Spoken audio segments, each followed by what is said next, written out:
Oh, what's up YouTube? How's it going? I'm back again for another random video. I'm going to be walking around my house after I just cleaned it, and I've spotted a few things how to prevent a house fire. So, sorry if the camera's a little shaky. I am going to be holding it instead of putting it on a tripod. And I'm going to go over some things that I've done to prevent, a house fire. And, maybe you can take some tips from this. So, first things first, the toaster. Clean this thing. Toaster fires do happen. It gets hot, crumbs catch on fire. I've done renos before with elderly people. They don't understand, or they get something techie or something new, right, and they don't realize that the thing's full blast or something like that, and they're cooking a toaster. The toast catches on fire, which electrical spark or whatever to the wall. I don't know how it happens, but toaster fire. So what I do to prevent that is I always clean out the toaster, dump it upside down to take all the crumbs. I try to clean that once a month. In the vents at the back. Depends on how often you use it, right? Clean it all the time. Alright, so second tip, my home audio system. These are huge. Electrical fires do happen, depending on how old your house is with the wall outlet. If it can't handle the load of all your new electronics, most electronics now, they're energy efficient. What if you live in an old house and you're rocking an old TV or an old amp? They draw a lot of power, they get hot. Most things are cooled now, like computers and all that crap. But I'm just saying, organize your wires. If you look back here, it's hard to see. I need to take my own advice. It is pretty messy. But for the most part, all my stuff is up to date, and I'm on a breaker so that when I power everything off, the only thing drawing phantom power is the TV. So nothing else is running. It saves hydro, reduces the risk of a fire, heat, all that junk. Someone's going to correct me in the comments. Maybe it doesn't. But from my knowledge, I've been good. If your breaker's up to date, obviously, you shouldn't have any issues.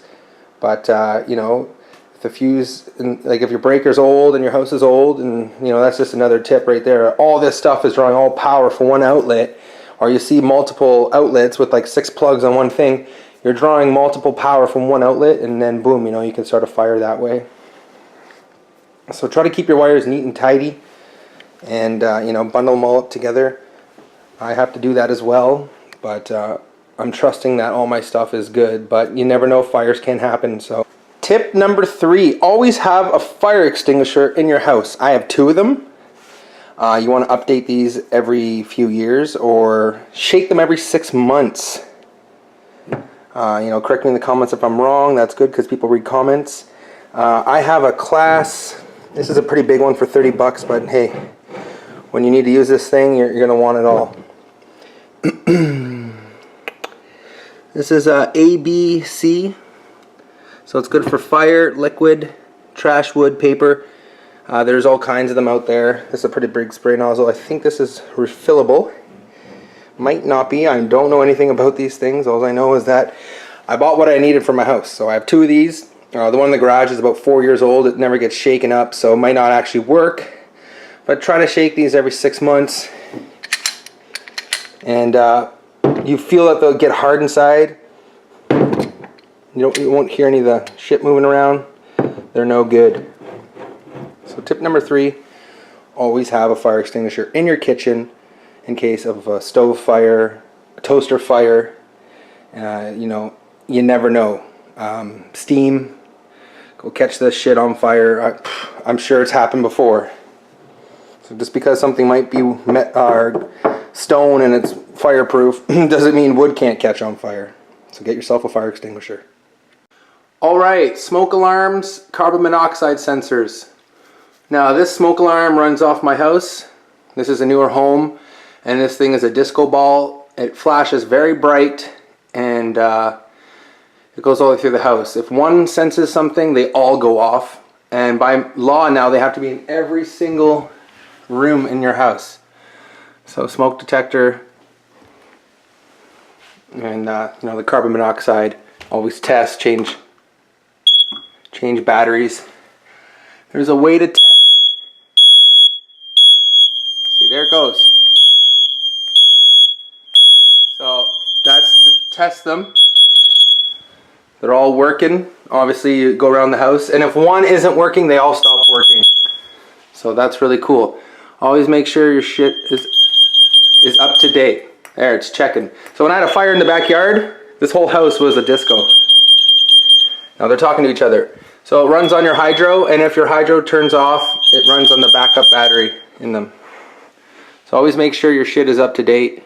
The fire department will come by and check your stuff. Alright, so something else I like to do, and this is prime example. Always keep clothes and crap away from your dryer. This thing gets extremely hot. So hot that I leave the door open. So it doesn't get too hot in here. You got a sliding door to close that off for the sound. But then you're trapping all the heat. Now, when you install, it's hard to see back there, but when you install the vent and tape it off right, there's a little bit of leftover crap. It's hard to see on my camera and the brightness, sorry, but there's a small little leak that I didn't get. So every once in a while, dryer lint and all that crap is all over the place. So it builds up. So you know what? 240 watt. There's a lot of power going to this thing, and I don't want the lint catching on fire at all. So I clean it. I make sure there's no little socks or stuff back there. So always clean around your dryer. And if you are seeing dryer crap all in your room, well, you didn't seal it off right. So that needs to be fixed. It's definitely a fire hazard. But I stay on top of that and clean all the stuff around the dryer. And just a little thing I also do, clean out all the crap in here. This is heat that comes out of here. So, you know, you put something down here that's flammable, you know, could burn up like this on fire and fucking burn your house down. You never know. Fire likes heat. All it takes is a spark, and that's gas, and kaboom. Maybe it's never happened. Just a little thought right there to prevent yourself. Clean those out every year. You know, kids put shit down there. I was a kid too, and I put stuff down there all the time. So keep those clean. And always clean your furnace filter every 3 months, every month, 6 months, whenever it's due. Stay on top of that stuff. And my last tip, I ain't no professional. I'm just saying, don't put shit around your furnace. And don't put shit right against your hot water tank, even if it can prevent. You know, even if that'll never make a fire. Don't put shit around your hot water tank or your furnace. That would be the dumbest thing ever. This shit gets hot, even if it's heat proof, blah blah blah, which it probably is, because you know there's paper on there. Well, that's the return. I'm pretty sure that's the return vent. But you know, don't put shit around here. Anything sprays out or breaks, leaks, it's gonna catch everything else on fire.